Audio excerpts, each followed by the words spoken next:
દીકરા standard 11 chapter number 3 lecture number આપણે જોઈએ છે 5। હવે એમાં આપણે આજે જોશું નવી રાશિ। આપણે કયું જોયેલું છેલ્લે? ઝડપ। પહેલા જોયેલું પથ લંબાઈ, પછી જોયું સ્થાનાંતર, પછી જોયું સરેરાશ ઝડપ, પછી જોયું સરેરાશ વેગ। હવે એક નવી રાશિ આવશે તત્કાલીન વેગ। કયો વેગ બેટા? તત્કાલીન વેગ। કયો વેગ દીકરા? તત્કાલીન। તત્કાલીન વેગ કયો વેગ દીકરા? તત્કાલીન। ચલા હું ન હોય એવો અથવા તાત્ક્ષણિક। તત્કાલીન તમારે ન કહેવું હોય તેને બીજું નામ આપવામાં આવે તાત્ક્ષણિક વેગ। તત્કાલીન વેગ અથવા તો તાત્ક્ષણિક વેગ। સર આ શું છે અને કેમ વેગ હતો તો પછી આ રાશિની વ્યાખ્યા કેમ કરવી પડી? આપણી પાસે વેગ તો છે, પછી આ રાશિ વ્યાખ્યાયિત કરી કેમ? વાય? શા માટે?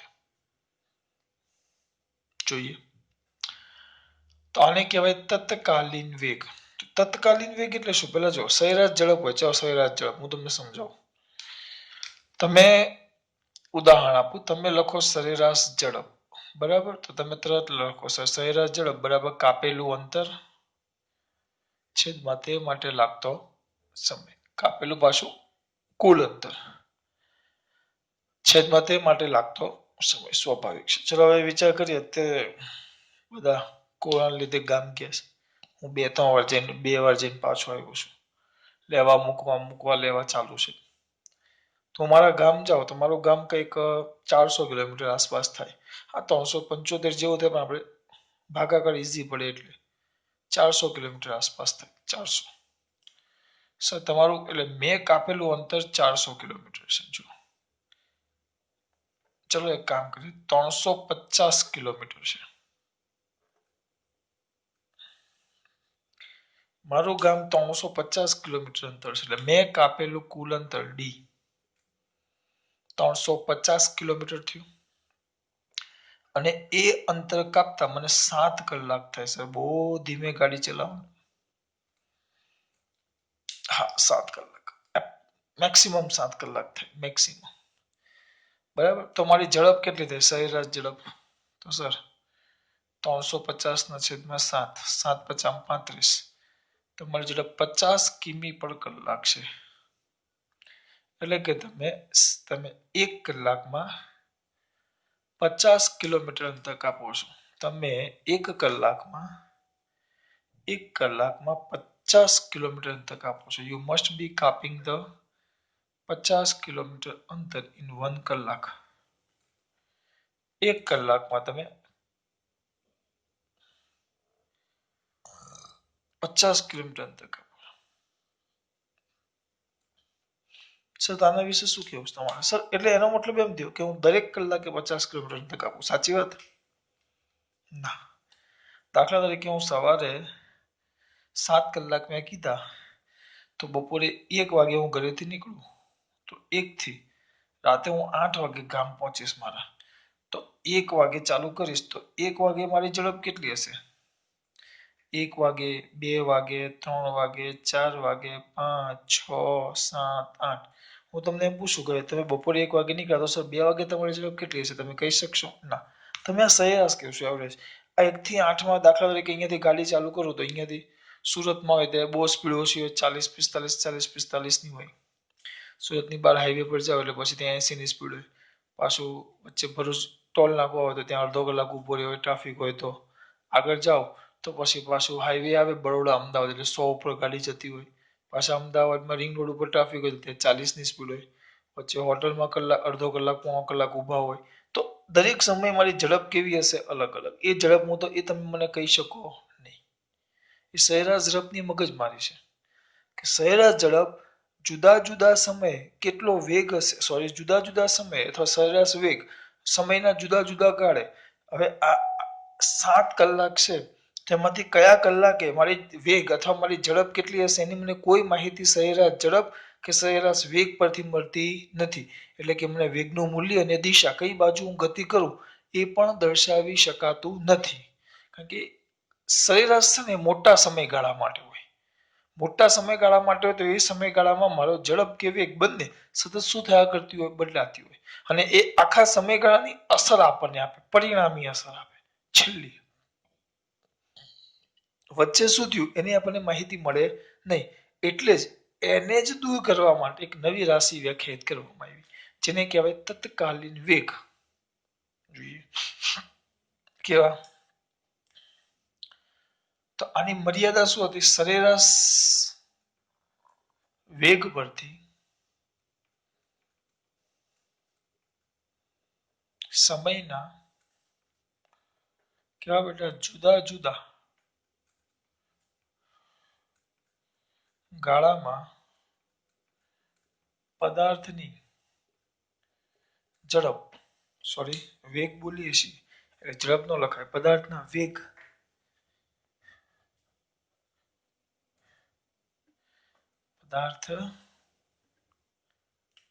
ના વેગ એટલે કે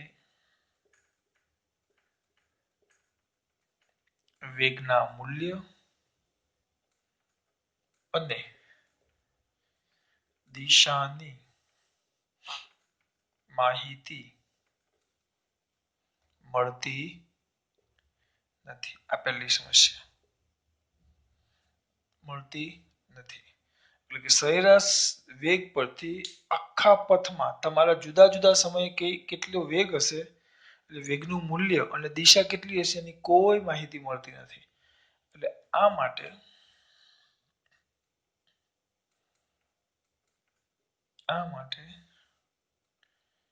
સમયનો ગાળો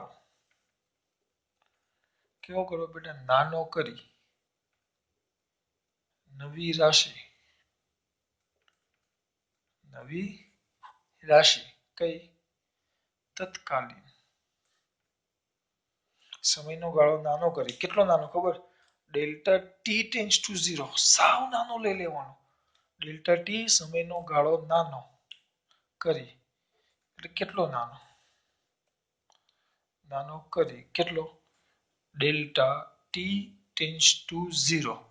સમયનો જે ગાળો છે આપણે અહીંયા એવું લખીએ સરેરાશ ઝડપ બરાબર કાપેલું અંતર, અથવા સોરી આપણે તો વેગ લખીએ છીએ ને, જો તમને સમજાવું આમાં ખબર પડી. પહેલા 7 કલાકનું પરિણામ જોવા મળે, જુદા જુદા સમયે શું હતું એની માહિતી મળતી નથી. તો હવે એને દૂર કરવા માટે આપણે શું કરશું? જો અહીંયા ધ્યાન આપો.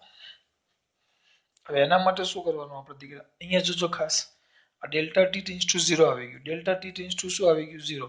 એટલે એના માટે હવે આપણે શું લખતા? સરેરાશ વેગ બરાબર કરેલું સ્થાનાંતર છેદમાં તે માટે લાગતો સમય. તો સરેરાશ વેગને આમ લખાય v, કરેલું સ્થાનાંતર તેને કહેવાય delta X by delta T.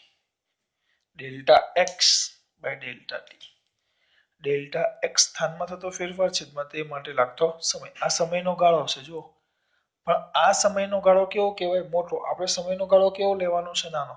આ સમયનો ગાળો કેવો થઈ ગયો? મોટો. પણ આપણે સમયનો ગાળો કેવો લેવાનો છે? નાનો. તો આ માટે સમયનો ગાળો નાનો કરી કેટલો? ડેલ્ટા ટી ટેન્ડ્સ ટુ 0 લેતા નવી રાશિ, કઈ નવી રાશિ બેટા? તત્કાલીન અથવા તત્કાલીન વેગ શું થાય બેટા? મળે છે. સર આ મુદ્દો સમજાવો. જો સમજાવો, એક આખો રસ્તો છે, આ મોટો, બહુ મોટો રસ્તો છે. ચલો એક કણ માર્ગે ગતિ કરે છે, એક કણ માર્ગે ગતિ કરે છે. અહીંયા શરૂઆતનું સ્થાન એ છે, ધીસ ઇઝ ધ અંતિમ સ્થાન બી. આ શરૂઆતનું સ્થાન એ, અંતિમ સ્થાન બી. કણ આ જ માર્ગે ગતિ કરે છે. વિચારજો, દાખલા તરીકે કણ અહીંયા પહોંચ્યો, તો હવે કેવું થાય? જો હું મોટો ગાળો લેવું, મોટો ગાળો આખો સમયગાળો લઈ લો 10 મિનિટનો, વિચારો કે 10 મિનિટનો ગાળો લો તો આ બધું આવે, આખો આ માર્ગ આવે. 10 મિનિટનો ગાળો લેવો તો બરાબર. હું સમયનો ગાળો નાનો કરી લઉં. દાખલા તરીકે હવે તમને કેમ સમજાવું? ચલો આમાં મજા આવશે. હું અહીંયાથી મારા ઘરેથી જાઉં છું 1 મિનિટ લેવું છું, કેટલી 1 મિનિટ, તો ચલો 10 મિનિટ લેવું છું, 10 મિનિટ, 10 મિનિટમાં હું અહીંયાથી ક્યાં પહોંચું, ડબોલી પુલ ઉપર પહોંચું છું, તેમાં મેં સ્પીડ ઝડપ આમ દિશા બદલતો ગયો છું, કરતો જાઉં, ત્યાં છેક આગળ સુધી પહોંચ્યો છું, ક્યાં ડબોલી પુલ સુધી. તો 10 મિનિટમાં બધી જગ્યાએ મારે વેગ એક સરખો હશે, મારી દિશા એક સરખી હશે ના, દિશા અને મૂલ્ય બે બદલે, સ્પીડ બદલાતી જાય. તો 10 મિનિટમાં હું આખી માહિતી મને સંપૂર્ણ મળે ના, પણ હવે સમયનો ગાળો 10 મિનિટના જગ્યાએ 5 મિનિટ લ્યો તો મને દરેક કણે દરેક સમયે શું હતું એની માહિતી મળે ના, 5 મિનિટના જગ્યાએ 4 મિનિટ લ્યો, 5 મિનિટના જગ્યાએ 1 મિનિટ લેવું તો પણ ન મળે, 1 મિનિટના જગ્યાએ 20 સેકન્ડ લેવું તોય ન મળે, 20 સેકન્ડ હજી ગાળો નાનો કરું, 1 સેકન્ડ લેવું તો 1 સેકન્ડ લેવું તો મને 1 સેકન્ડ, જો પહેલી સેકન્ડે મારી ઝડપ, તમે ગાડી ચલાવતા તો બાઇકમાં સ્પીડોમીટર જુઓ તો તમને વેગનું મૂલ્ય મળી જાય, હા, અને તમે જે દિશામાં તમારું સ્ટીરિંગ કરો છો એના પરથી તમને દિશા મળી જાય. સમયનો ગાળો નાનો લેતા જાઓ તો તમને જે તે સમયે કેટલી ઝડપ છે એ સ્પીડોમીટર પરથી મળી જાય, કેટલો વેગ છે એ મળી જાય, અને સ્ટીરિંગની દિશા પરથી તમને વેગની દિશા પણ મળી જાય. હા, એટલે સમયનો ગાળો નાનો લ્યો તો જે તે સમયે તત્કાલીન તે જ સમયે તાત્ક્ષણિક તે ક્ષણે તત્કાલીન તરત જ કેટલો વેગ છે એની માહિતી મળે. એટલે એના માટે સમયનો ગાળો કેવો લેવો પડે, નાનો. હું 10 મિનિટમાં વિચારું કે અહીંયા ક્યાં હશે એ ખબર નહીં પડે, હું પણ 1 સેકન્ડ પછી બીજી સેકન્ડનો વિચાર કરું, તરત માહિતી મળશે મને, પહેલી સેકન્ડે આમ હતું, બીજી સેકન્ડે આમ થયું સ્ટીરિંગ. કઈ ખબર પડે છે? બહુ વધારે નહીં વિચારવાનું, કેમ એટલું યાદ રાખવાનું. કેવી રીતે જુઓ, પહેલા સમયના જુદા જુદા કાળે પદાર્થનો વેગ એટલે કે તેના વેગના મૂલ્ય અને દિશાની માહિતી મળતી નથી. આ માટે સમયનો આપણે ગાળો કેવો લઈએ છીએ, નાનો, કેટલો t→0 લેતા, એટલે સમય કેટલો નાનો, આ તો 10:0 કહે છે, 10:0 એટલે 0 ની એકદમ નજીક આમ નજીક જો આમ હોય ને તો એ નજીક જરા ટચ મી પણ ટચ થવાનું પડે, એકદમ નજીક તો 10:0 લેતા, આ મેન છે. આ લિમિટ લો તો નવી રાશિ વ્યાખ્યાયિત થાય, કઈ તત્કાલીન વેગ. તો તત્કાલીન વેગને એક જ મિનિટ બેટા, પંખો ફાસ્ટ કરી દેતો.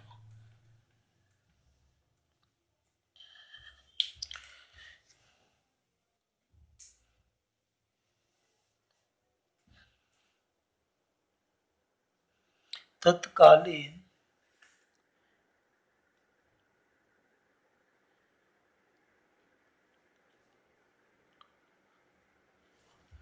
ચલો અહીંયા તત્કાલીન વેગને કેવા બેટા, સરેરાશ વેગના અતિ સૂક્ષ્મ સમયગાળા પરના લક્ષ્ય વડે દર્શાવી શકાય. સર એટલે કઈ જ નહીં, બતાવું, શાંતિ રાખો. હવે સરેરાશ વેગ, હવે અહીંયા ધ્યાન આપજો બેટા, સરેરાશ વેગ, આ સરેરાશ વેગ માટે પણ આવશે, ઝડપ માટે પણ આવશે, પણ ચોથા ચેપ્ટરમાં આપણે કમ્પ્લીટ તફાવત આ જ વસ્તુ બધી પાછી પણ બધી સદિશ સ્વરૂપે ભણશું, એમાં તમને બધી જ ક્લિયર ખબર પડશે કે વેગ અને ઝડપ બે એક જ છે, નથી, અલગ છે.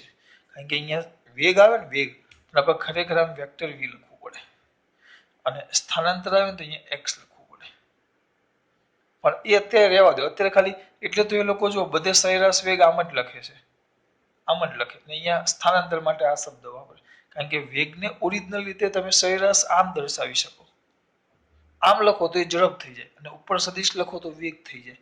એટલે હમણાં એ લોકો ખાલી સરેરાશ વેગ એમ ગુજરાતીમાં જ લખે છે આ ચેપ્ટર પૂરતું, બરાબર. સર ચોથું ચેપ્ટર એટલે 50% થિયરી પાછી આવશે, પણ કયા સ્વરૂપે, સદિશ સ્વરૂપે. આનો મતલબ શું થયો, જો તો તત્કાલીન વેગ તેને v વડે જ દર્શાવાય, તો v is equal to limit delta T tends to 0, એટલે સમયની લિમિટ કઈ લેવાની, delta T tends to 0 delta X by delta T, આ રીતે દર્શાવી શકાય.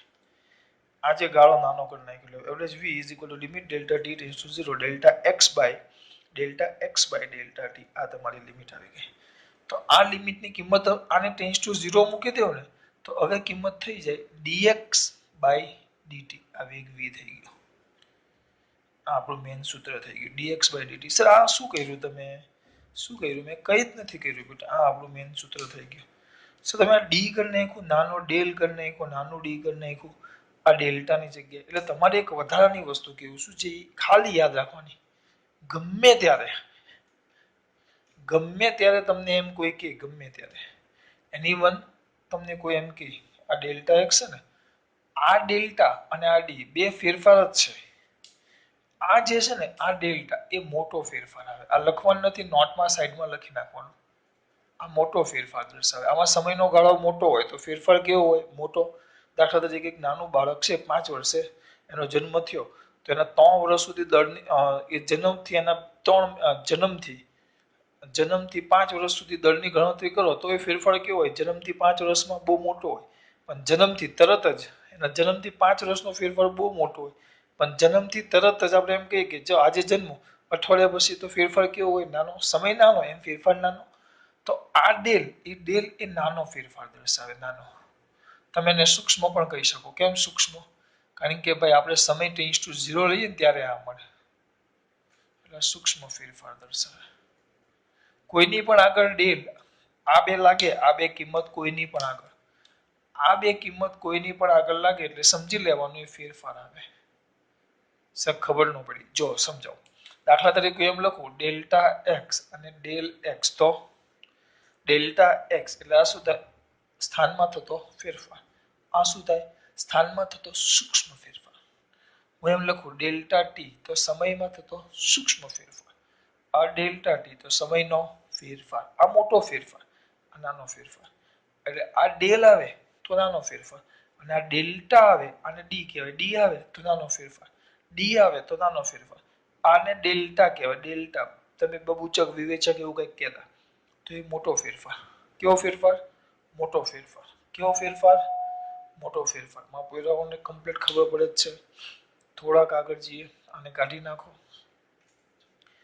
આને કહેવાશે આપણું સમીકરણ નંબર 1. તો આને શું કહેવાય ખબર? અથવા આને હજી લખવું હોય તો ટૂંકમાં v x ની માથે ટપકું આમ દર્શાવે. એક ટપકું. તો આને કહેવાય સમયની સાથે કોની સાથે બેટા? આ સમય dt છેદમાં છે તો કોની સાપેક્ષે? સમયની સાથે સ્થાનમાં થતો ફેરફાર. અને ગુજરાતીમાં બોલવું હોય વિધાનમાં જેમ સમય બદલાશે એમ સ્થાન બદલાય. સ્વાભાવિક વસ્તુ છે. જેમ સમય બદલાય એમ સ્થાન શું? પદાર્થ ગતિ કરતો હોય તો સમય બદલાય એમ સ્થાન બદલાય. તો સમયની સાથે સ્થાનમાં થતો ફેરફાર. સમયની સાથે સ્થાનમાં થતો ફેરફાર. સમયની સાથે સ્થાનમાં થતો ફેરફાર. અથવા બીજી ભાષામાં એને ટૂંકમાં કહેવું હોય તો આ સૌથી અગત્યનું છે. સમયની સાપેક્ષે સ્થાનનું સમયની સાપેક્ષે સ્થાનનું એને કહેવાય વિકલન.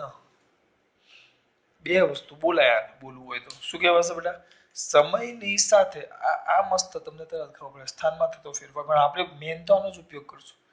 સમયની સાપેક્ષે સ્થાનનું વિકલન. જો કદાચ એનો એકમ લખવાનું કે તત્કાલીન વેગનો તો તત્કાલીન વેગનું એકમ કે તો એકમ પણ શું આવશે બેટા? મીટર પર સેકન્ડ જ આવે. બરાબર. એનો અર્થ એને સંકેતમાં લખવું હોય તો મીટર પર સેકન્ડ. કદાચ પારિમાણિક સૂત્ર આ બે બધા મુદ્દા વધારવાની ઈચ્છા છે. આ બધી પારિમાણિક સૂત્ર તો પારિમાણિક સૂત્ર શું આવે? પારિમાણિક સૂત્ર શું આવે? બોલો. એ જ આવે. કયું? m0 l1 t-1. દિશા એ સ્થાન કઈ રાશિ છે? વેગ છે. વેગ એટલે તત્કાલીન વેગ તો સદિશ રાશિ છે. સદિશ રાશિ છે અને જેની દિશા સ્થાનાંતરની દિશામાં હોય.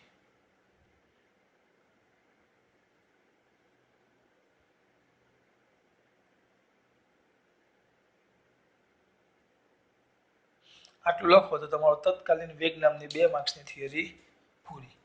કેટલી બેટા? તત્કાલીન શું વેગ. કયા વેગ?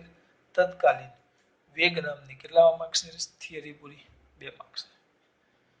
આ થઈ ગયું તમારું તત્કાલીન વેગ.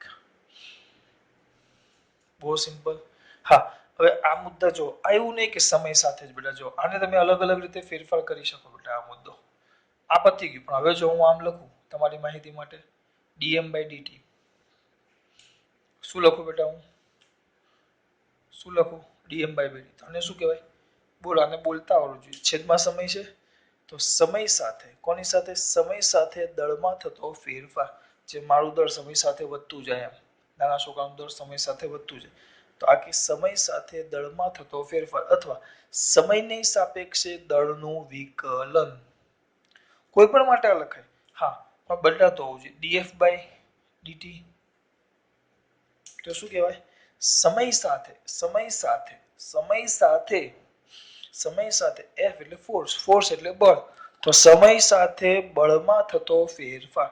સમય સાથે બળમાં થતો ફેરફાર અથવા સમયની સાપેક્ષે બળનું વિકલન. સમયની સાપેક્ષે બળનું વિકલન. સમયની સાપેક્ષે બળનું વિકલન. ચાલુ કરીએ.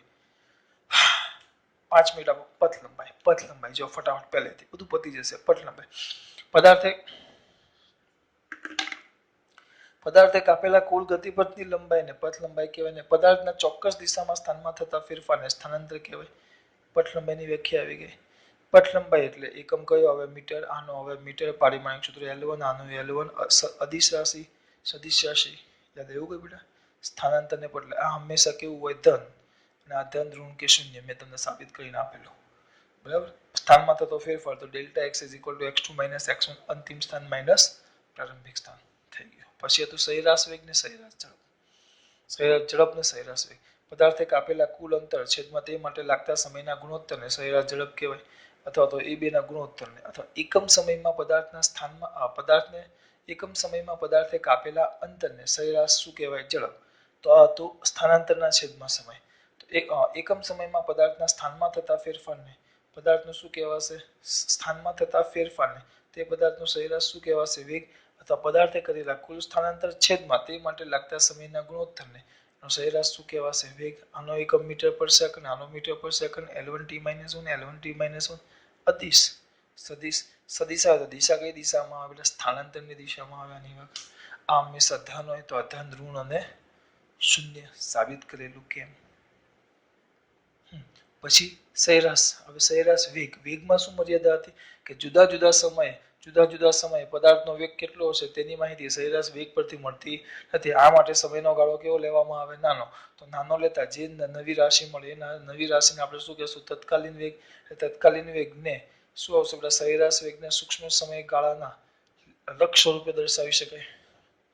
લક્ષ વડે દર્શાવી શકાય. તો આ દર્શાવી દીધું. આ સમય નાનો કરો તો સરેરાશ મેં એ આગળ ઉદાહરણ આપ્યા. સરેરાશ વેગ એ તત્કાલીન વેગ. તત્કાલીન એને ગુજરાતીમાં તાત્ક્ષણિક પણ કહેવાય. જે તે ક્ષણે. સમયનો ગાળો હાવ નાનો જ લેવો પડે. તમે મારે અત્યારની જ વાત કરીએ તો ગાળો એકદમ નાનો લેવો તો જ અત્યારની વાત થાય. એમ તો v = dx/dt. આ x આને શું કહેવાય? સમયની સાપેક્ષે x નું વિકલન અથવા તો સમય સાથે સ્થાનમાં થતો ફેરફાર. તેના માટે x ની માથે એક ટપકું આપ્યું રજૂ. એકમ મીટર પર સેકન્ડ. પારિમાણિક સૂત્ર L1t - 1 સદિશ રાશિ જેની દિશા સ્થાનાંતરની દિશામાં આવે એટલે df. અને આ બીજું સમજાવું મેં તમને. ખબર પડી? થઈ ગયું. અત્યાર સુધીનું બધું આગળનું જોઈ લેજો. પાછું કરની પ્રશ્ન સમજાવવાનો નિર્દેશ ફ્રેમ. અવલોકનકાર જે સ્થળેથી જે પરિસ્થિતિમાં રહીને અવલોકન કરે તે નિર્દેશ ફ્રેમ કહેવાય. બે પ્રકાર હતા: ઝડપી અને અઝડપી. ન્યૂટન અને ગતિના પહેલા નિયમનું પાલન થાય તો ઝડપી અને ન થાય તો અઝડપી. બરાબર. પછી આપણે વાત કરી સૌથી પહેલા શું આવે? પેલું ગતિ. ભૌતિક વિજ્ઞાનની જે શાખામાં ગતિનો અભ્યાસ કરવામાં આવે એને મિકેનિક્સ કહેવાય. કાઇનેમેટિક્સ. ખાલી ગતિનો અભ્યાસ કરવામાં આવે, કારણો ચિંતા ન કરવામાં આવે. પેલામાં ગતિનો અભ્યાસ કરવામાં આવે, કારણો ચિંતા કરવામાં આવે, પદાર્થના ગુણધર્મોનો પણ અભ્યાસ કરવામાં આવે અને ડાયનેમેટિક્સ અથવા ડાયનેમિક્સ કહેવાય. ગતિ વિજ્ઞાન, શુદ્ધ ગતિ વિજ્ઞાન અને ગતિ યંત્રશાસ્ત્ર. શુદ્ધ ગતિ વિજ્ઞાન અને ગતિ વિજ્ઞાન. અશુદ્ધ નહીં એ આવી ગયું. પછી પદાર્થ ગતિમાં ક્યારે હોય? સમય સાથે પદાર્થ પોતાનું સ્થાન. સમય સાથે પદાર્થ પોતાનું સ્થાન. સમય સોરી એક પદાર્થની સાપેક્ષે બીજો પદાર્થ સમયની સાથે પોતાનું સ્થાન બદલતો હોય તો પહેલો પદાર્થ બીજા પદાર્થની સાપેક્ષે ગતિમાં છે તેમ કહેવાય. યાદ આવ્યું? ગતિ બહુ બધી પ્રકારની આવે. રેખીય ગતિ, ચાક ગતિ, દોલન ગતિ. તો આપણે અત્યારે રેખીય ગતિ ભણીએ. ચાક ગતિ 7મા પાઠમાં આવશે ને દોલન ગતિ બીજા ભાગમાં આવશે. આ તમારી અત્યાર સુધીનું ચાલ્યું એનું ઉપર છેલ્લી વાત. એટલે આ બધું એક સાથે જોઈ લો કલાકમાં આખો આટલો 5 લેક્ચર તમારા પૂરા થઈ જાય. એટલે આ લેક્ચર આજે નાનો મૂકું છું કારણ કે થોડીક મર્યાદા હતી સમયની. ખાસ વાત. જય શ્રી કૃષ્ણ.